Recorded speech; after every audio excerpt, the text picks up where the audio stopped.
Hey folks, welcome to our channel. Hope you're doing well. We are from BMN Infotech Private Limited, a leading IT company in India. This is our third video of the Laravel tutorial. Be ready to learn. In this video, we'll talk about the Laravel Directory Structure. So in this Laravel series, we saw in the previous video, what is Laravel and then how to install Laravel in our local system.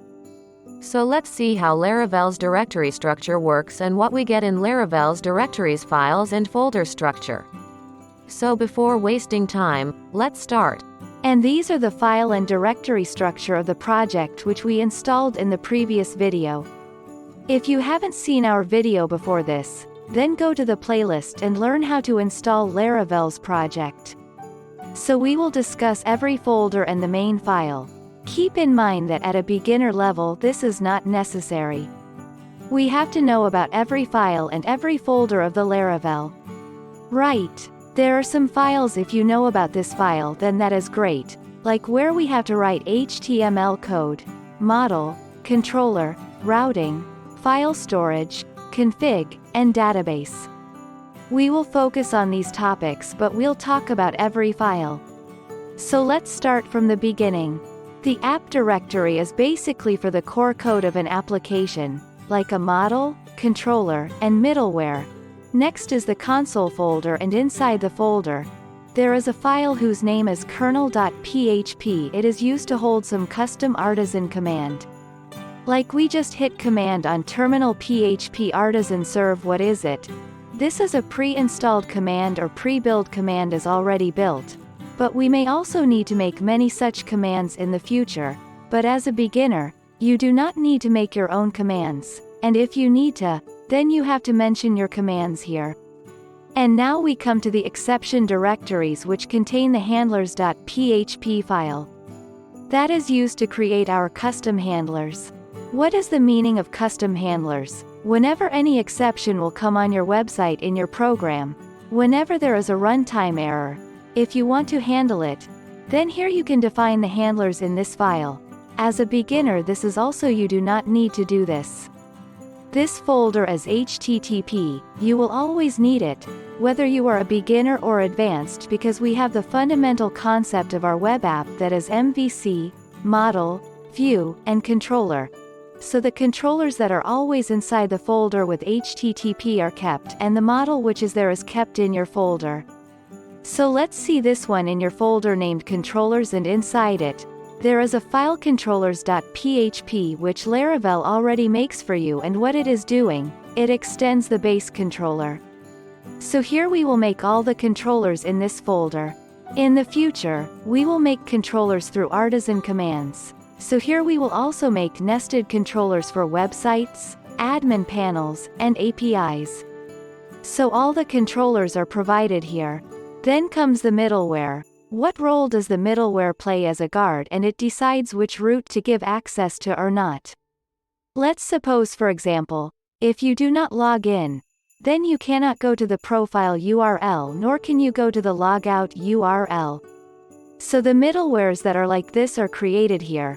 You will see some middleware already made, which Laravel uses in its core, and some middleware of Laravel also gives us a package of authentication, which you can auth the entire website.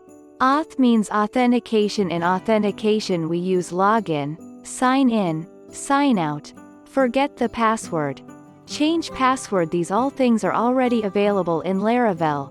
And in the future, we create your own middleware here, and if we make custom middleware, then we can do all the configuration in the kernel.php file.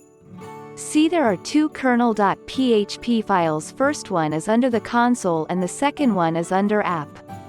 Now we reach the models folder.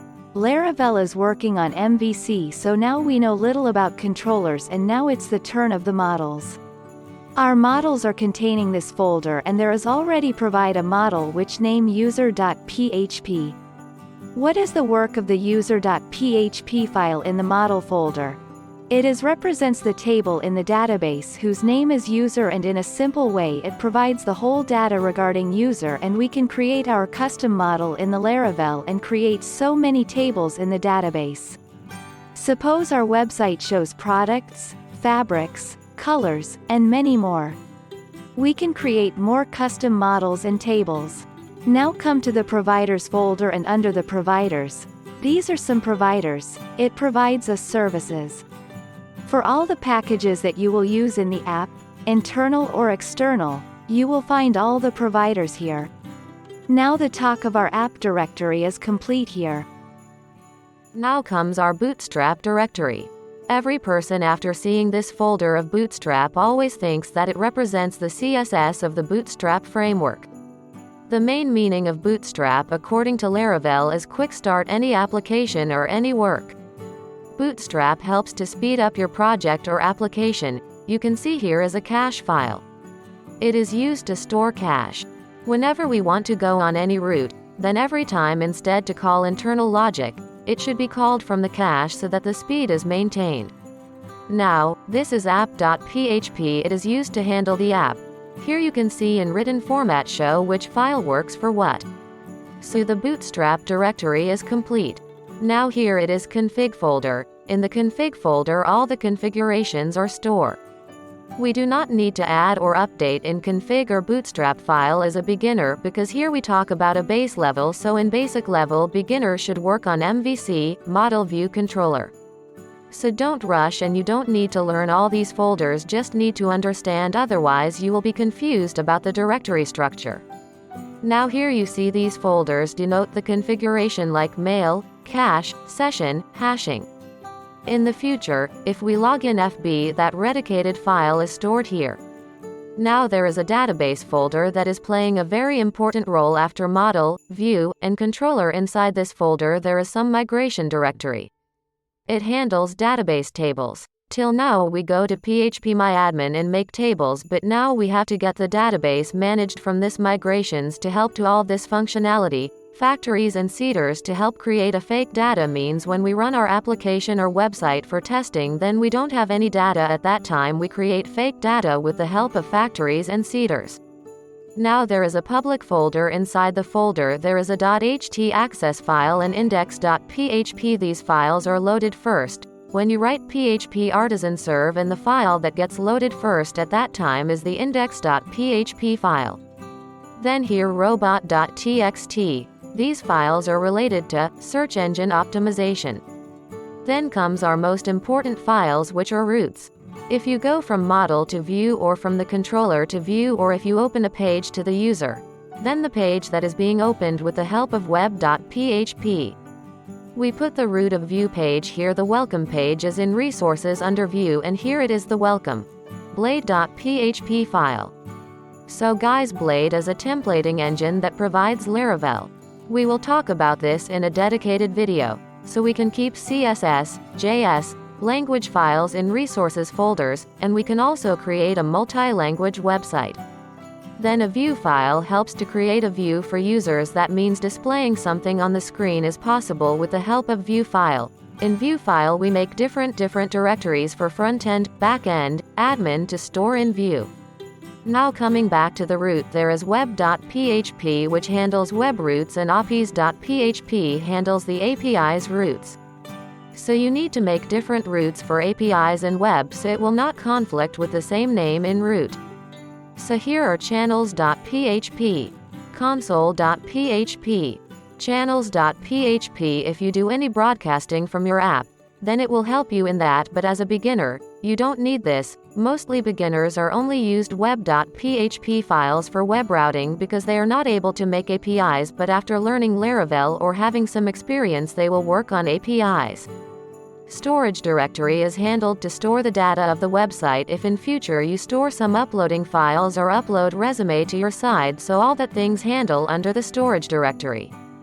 In the directory containing tests, we can write unit test cases. If you want to run your website on automation testing, we can write whatever test cases it is here. Mostly people do not write test cases whether it is an advanced level user or beginner, so don't too much think about tests. So you need to focus on some main directories, which the app, resources, routes, and database inside the migrations folder. These are the main directories you need to focus on it. As you further see that the vendor is a folder. What the vendor does, the vendor name suggests that it will provide. like the vendors who provide something in real life, there are files which are packages. All it provides itself. There are Laravel packages, PHP packages, and many more packages are available here. If in the future we log in Google or payment gateway integration for all the packages are available here. Then you can see here the .env file we also called environment file. This is used to set up the environment of your project. Like what is the name of your website? In what environment is the website currently running? What is the URL of the website? Database connection details. If you send mail, then you have to send the details of the mail. If you were working on Oz, so you need to put the details regarding AWS. If you were getting Google login, then all you have to store here is its secret ID and password. So this is your environment setup file. Then there is some Git related file, and after that up next is composer.json file. Composer.json file is stored data of packages. It shows which PHP packages you are using and which Laravel framework you are using here. If we are using React, suppose we are using React in frontend and Laravel in backend. So all its packages details are also kept here. So at the same time, we will need help from the webpack.mix.js file, because React.js is a separate library that we are running by integrating with Laravel. The server.php file helps to execute our app, and it tells us which directory the app has to be run. README.md file is the optional file. If you want, then you can write some code in the file. If any other developer sees this application, or suppose we are making a project education management system, then we sell this project, and the developer can read it and see what we have done. What is kept in which place and what is the meaning of the directory. This is an optional file on which we do not need to pay much attention. So this is the directory structure of the Laravel, and many things inside it are very easy. As a beginner might be this is confusing for you, but when you watch the next videos and work on them while working one file to another file, then it could be easy for you and much more understandable. So you keep following the whole series continuously of Laravel because it is free of cost. BMN Infotech brings you a premium course free for you guys. So I hope you must have understood all these concepts very well. If you are new to the channel, then like the video, subscribe to the channel, and tell in the comment box if you face any kind of problem. See you guys, stay connected with us in the next video. And do what you love.